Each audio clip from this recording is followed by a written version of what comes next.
عمرك حسيت إنك شفت المشهد ده قبل كده؟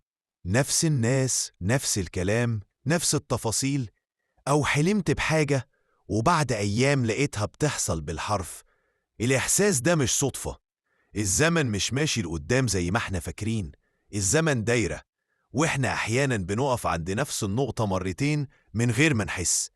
اللحظة اللي بتعيشها دلوقتي يمكن تكون حصلت قبل كده وهتحصل تاني بعدين.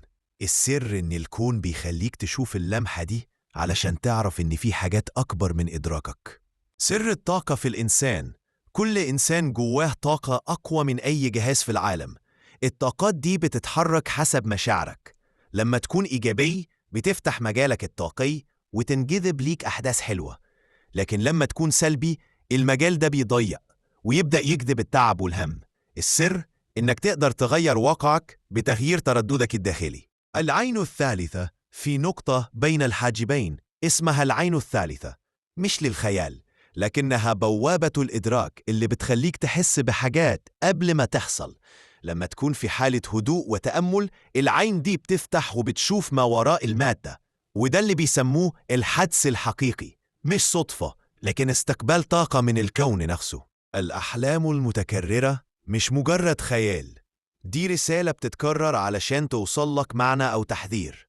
وعند بعض العلماء في نظرية بتقول الحلم ممكن يكون إشارة من نفسك التانية في العالم الموازي، بتحاول توصلك رسالة كأنها بتقولك أنا هناك، شفت النتيجة، خد بالك. العالم الموازي، هل فكرت يوم إن في نسخة تانية منك بتعيش حياة مختلفة؟ نفس الملامح لكن اختيارات تانية؟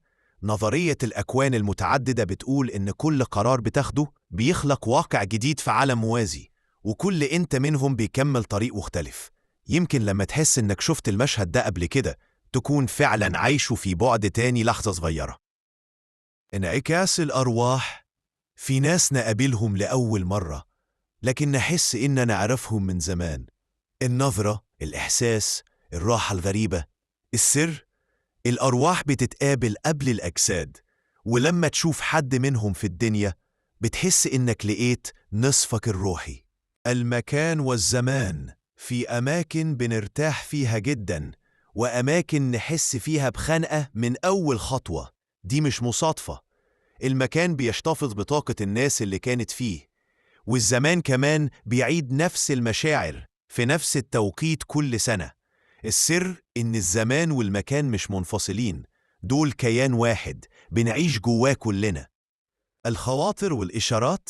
عمرك جالك خاطر غريب وبعدها حصل فعلا؟ دي مش صدفة، دي لغة الكون معاك، إشارات بيوصلها ليك لما تكون متصل بنفسك الداخلية. السر إنك تتعلم تسمع الإشارات دي من غير خوف، لأنها دايما بتقودك للطريق الصح. طاقة الدعاء والنية. الدعاء مش بس كلمات، الدعاء طاقة. لما تقول يا رب من قلبك انت فعليا بتطلق تردد بيخترق كل الحواجز. الدعاء الحقيقي بيغير الأحداث، مش لأنه سحر، لكن لأنه اتصال مباشر بين طاقتك وطاقة الخالق. في مرة حسيت إن في حد حواليك رغم إنك لوحدك؟ يمكن تكون طاقة، ويمكن تكون بقايا وجود من عالم تاني.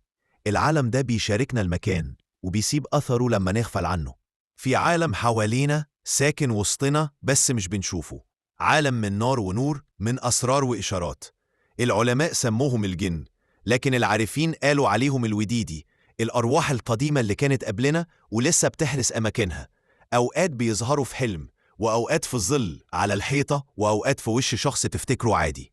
في لحظات الهدوء لما كل الأصوات تسكت بتبدأ تحس بنبض مش منك، نفس بيتحرق جوه المكان.